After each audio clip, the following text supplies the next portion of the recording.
Bismillahirrahmanirrahim. Assalamu alaikum, dear students. This is Nasir from FEI. This is class 10th history, chapter number 2, nationalism in India. This is the second lecture of this chapter. Let us start with this first topic. तो हमारा पहला topic है towards civil disobedience. तो अगर हम देखें फरवरी 1922 को गांधी जी ने नॉन कॉपरेशन मूवमेंट को विड्रॉ किया क्योंकि बहुत सारी जगहों पे वायलेंट क्लैशेस हो गए। गांधी जी चाहते थे कि जो नॉन कॉपरेशन मूवमेंट है वो सत्याग्रह मूवमेंट है, उसमें नॉन वायलेंस होनी चाहिए। तो अगर कहीं पर भी वायलेंस हो गई तो मुझे लगता है कि लोगों की जानें जा सकती है, तो इसलिए चौरी चौरा इंसिडेंट के बाद गांधी जी ने इस मूवमेंट को विड्रॉ किया और उन्होंने सोचा कि अगर हम फ्यूचर में कोई मूवमेंट लॉन्च करेंगे तो उससे पहले हमें लोगों को सत्याग्रह मूवमेंट के बारे में समझाना होगा और ये भी समझाना होगा कि किस तरह से इस मूवमेंट में नॉन वायलेंटली हमें पार्टिसिपेट करना है। तो कांग्रेस के अंदर हम देखते हैं कि जो मॉडरेट लीडर्स थे उन्होंने सोचा कि हम प्रोविंशियल काउंसिल इलेक्शंस में पार्टिसिपेट करेंगे और काउंसिलर्स के अंदर ही चेंज लाने की कोशिश करेंगे। लेकिन अगर हम देखें इसमें सीआर दास और जो मोतीलाल नेहरू थे उन्होंने कांग्रेस के अंदर ही स्वराज पार्टी बनाई। लेकिन जो यंग लीडर्स थे जिसमें जवाहरलाल नेहरू, सुभाष चंद्र बोस जैसे लीडर्स थे, उन्होंने कहा कि हमें और रेडिकल मूवमेंट्स की जरूरत है ताकि इंडिया को फुल इंडिपेंडेंस मिले। उसके बाद हम देखते हैं कि 1920s में जो ग्रेट डिप्रेशन आता है तो उसकी वजह से 1926 के बाद जो प्राइसेस ऑफ फूड ग्रेन्स वगैरह है या कमर्शियल क्रॉप्स है उनकी प्राइसेस कम होने लगती है, जिसकी वजह से लोग अपने प्रोड्यूस को बेच नहीं पाते हैं। इस तरह से हम देखते हैं कि रूरल एरियाज में काफ़ी ज़्यादा सिचुएशन टर्माइल हो जाती है। तो उसके बाद हम देखते हैं साथ ही 1924 से 1927 के आसपास जो गांधी जी थे वो एक्टिव पॉलिटिक्स से बाहर रहे थे। और तो 1928 में साइमन कमीशन इंडिया आता है, तो इसका लीडर हेड होता है सर जॉन साइमन।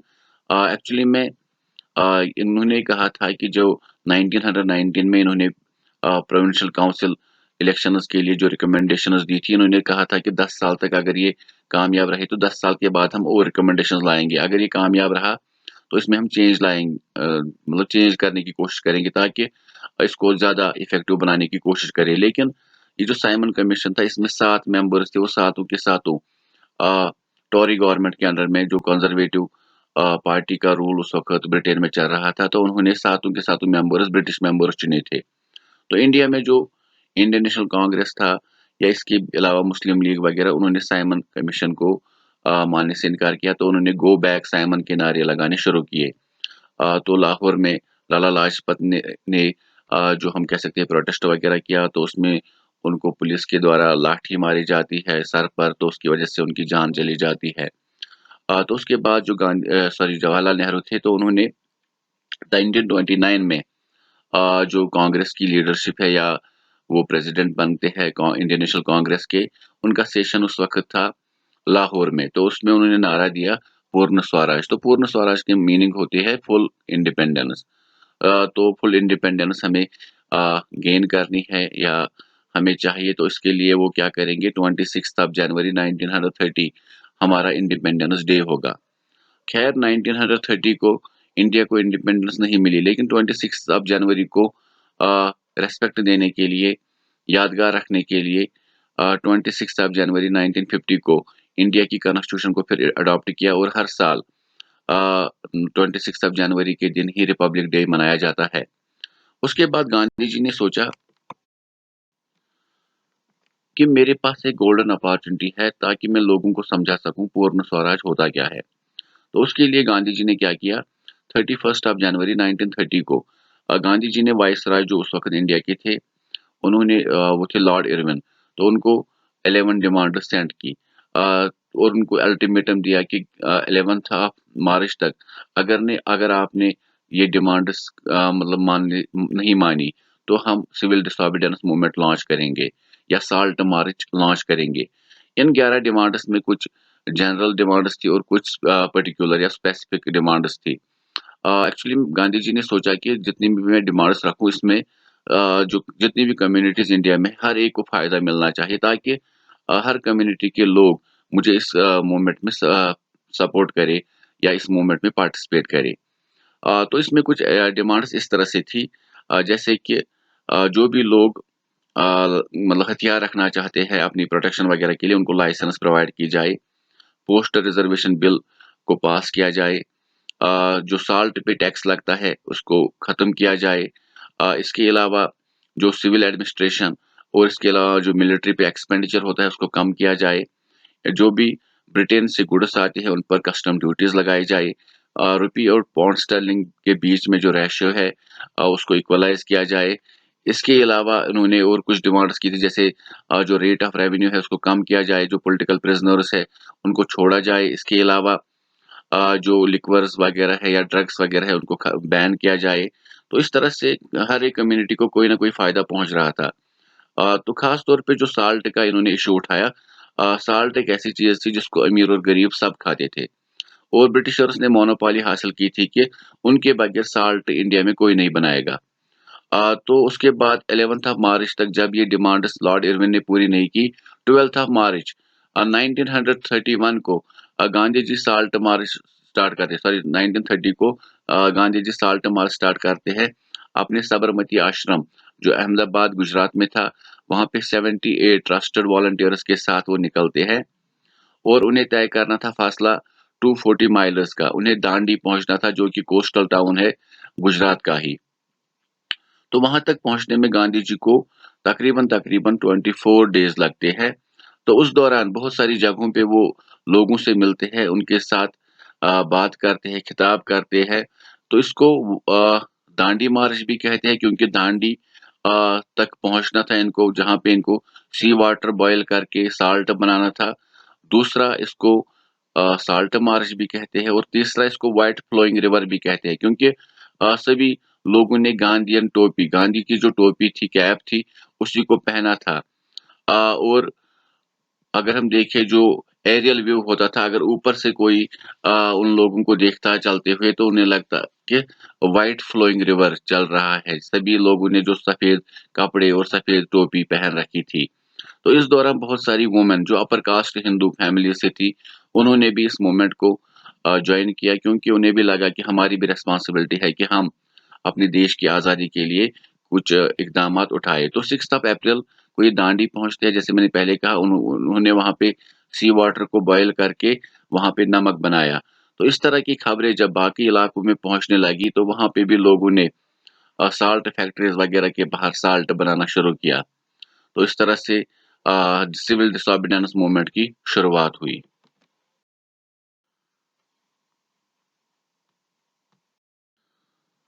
तो हम देखते हैं कि ये जो मूवमेंट था, ये नॉन कोऑपरेशन मूवमेंट से थोड़ा-सा डिफरेंट था, क्योंकि इसमें लोगों ने ना सिर्फ बायकॉट किया फॉरेन गुड्स का, या फिर जो पीजेंट्स वगैरह थे उन्होंने रिफ्यूज़ किया रेवेन्यू देना। इसके अलावा फॉरेस्ट लॉज़ वगैरह वायलेट किए गए, क्योंकि जिन फॉरेस्ट में लोगों को जाने की इजाज़त नहीं थी, तो वो ट्राइबल लोग वगैरह फॉरेस्ट में एंटर हुए। लेकिन इसके अलावा हम देखते हैं कि इस मूवमेंट में ये भी लोगों से कहा गया कि जो फिर ब्रिटिश के कानून है, ब्रिटिश लॉज़ वगैरह है, उनको भी तोड़ा जाए। तो उसके बाद हम देखते हैं कि ये तो जेन्युइन था कि ब्रिटिशर्स रिटेलिएट करते, वो फिर इन लोगों को सज़ा देते। तो उसके बाद हम देखते हैं कि बहुत सारे लोग अप्रैल 1930 में खान अब्दुल गफ़ार खान को गिरफ्तार किया गया, जो कि एक बहुत बड़ा हम कह सकते हैं डिसिपल या साथी था महात्मा गांधी का। इसके अलावा 1 महीने बाद गांधी जी को भी गिरफ्तार किया गया। तो कहा जाता है कि शोलापुर एक जगह है महाराष्ट्र पे, वहाँ पे जो वर्कर्स थे उन्होंने ब्रिटिश जो बैंक्स वगैरह थे, रेलवे स्टेशन वगैरह थे, या बहुत सारी जो गवर्नमेंट बिल्डिंग्स थी, उन पर अटैक किया। कहा जाता है कि बहुत सारी जगहों पे बहुत सारे लोग मारे गए, जैसे कि जब अब्दुल गफ्फार खान पेशावर के थे, तो पेशावर में भी आर्मर्ड जो कार्स वगैरह थी उनके ज़रिए फायरिंग की गई, जिसमें लोगों की जानें चली गई। इसके अलावा अगर हम देखें बहुत सारे लोगों की जब हम देख सकते हैं कि जो गिरफ्तारियाँ भी शुरू हो गई। कहा जाता है कि कुछ जगहों पे लोग पीसफुली जो प्रोटेस्ट वगैरह कर रहे थे, उनको भी गिरफ्तार किया गया। बच्चे, औरतें, बूढ़े वगैरह उन सबको पीटा गया। तो इस दौरान कहा जाता है कि तकरीबन 1 लाख लोगों को गिरफ्तार किया गया। तो उसके बाद गांधी जी और इरविन के बीच में बातचीत होती है, जो कि गांधी जी को बताते हैं कि आपको राउंड टेबल कॉन्फ्रेंस अटेंड करनी है, जो कि सेकंड राउंड टेबल कॉन्फ्रेंस होगी। एक्चुअली में इससे पहले भी एक राउंड टेबल कॉन्फ्रेंस हो गई थी, जो नवंबर 1930 से 31 के दरमियान चली थी, लेकिन उस दौरान सिविल डिसोबीडियंस मूवमेंट वगैरह चल रहा था, तो गांधी जी और इंडियन नेशनल कांग्रेस ने वहां पे जाने से इनकार किया।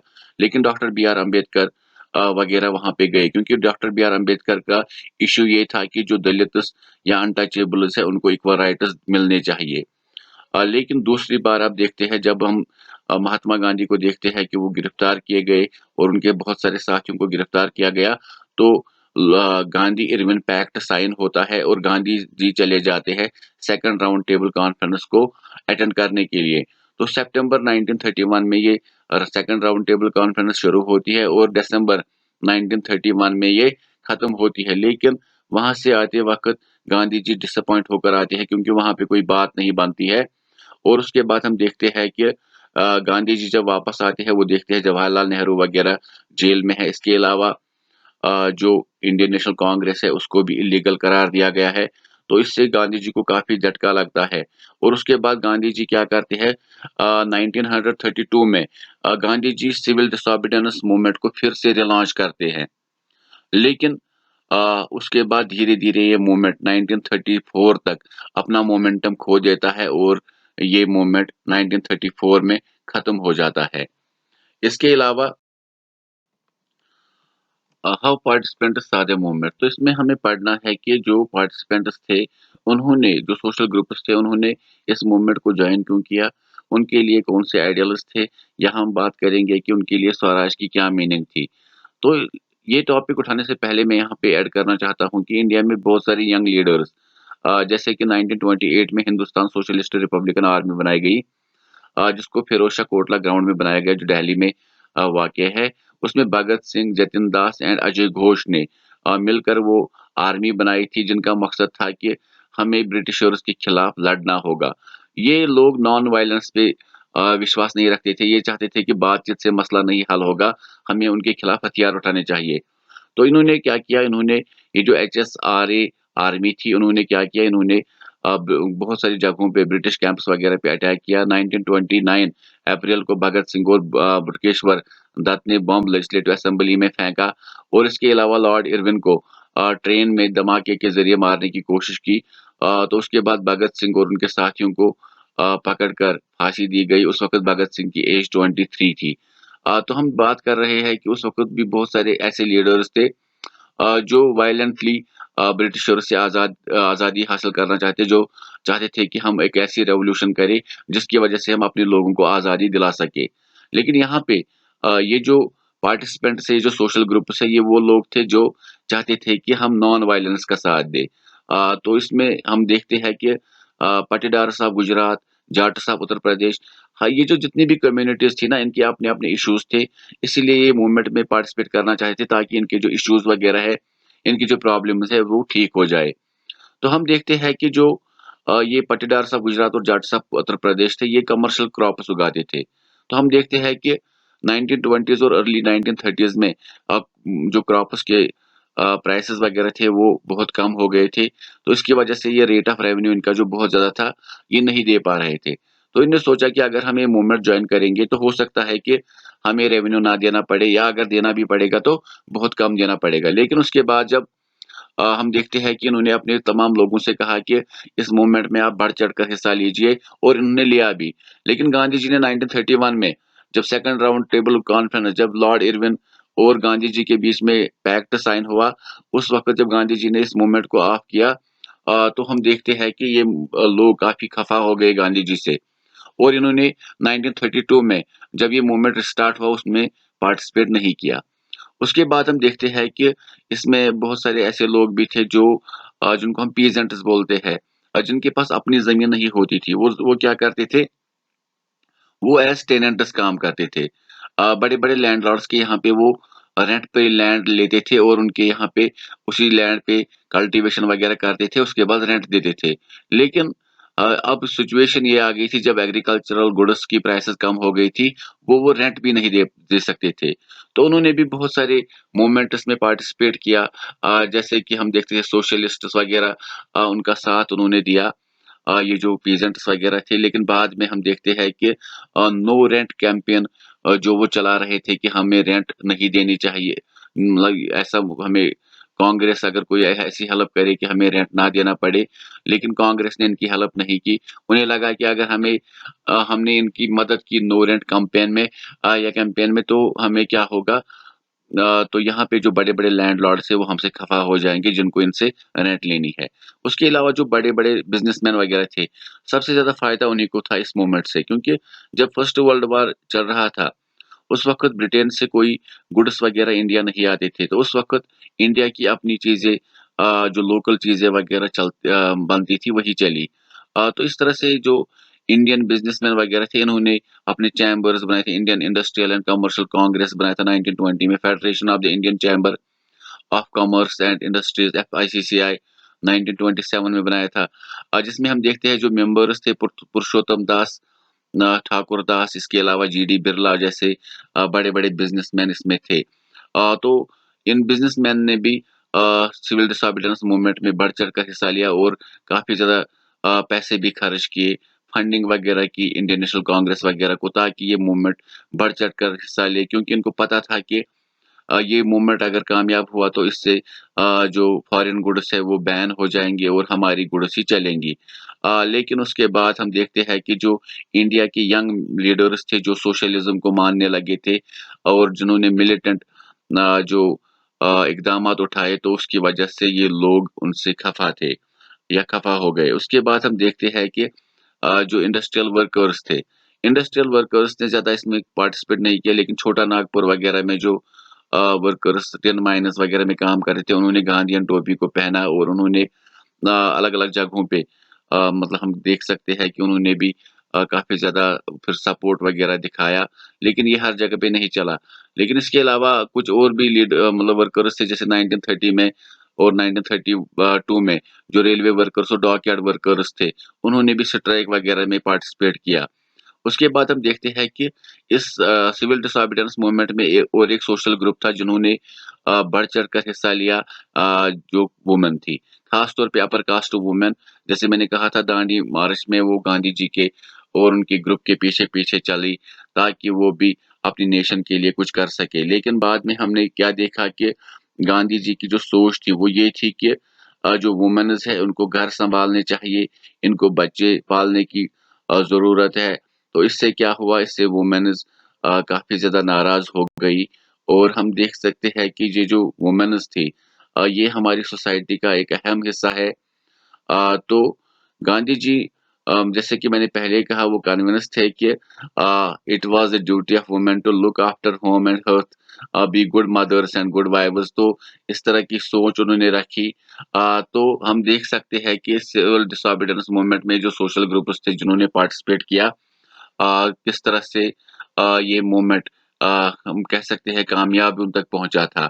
लेकिन कुछ ऐसी भी कम्युनिटीज़ थी जिन्होंने इस मूवमेंट में बिल्कुल भी पार्टिसिपेट नहीं किया। उसके बारे में हम अगले वीडियो में डिस्कस करेंगे। स्टे सेफ, फ़ी अमान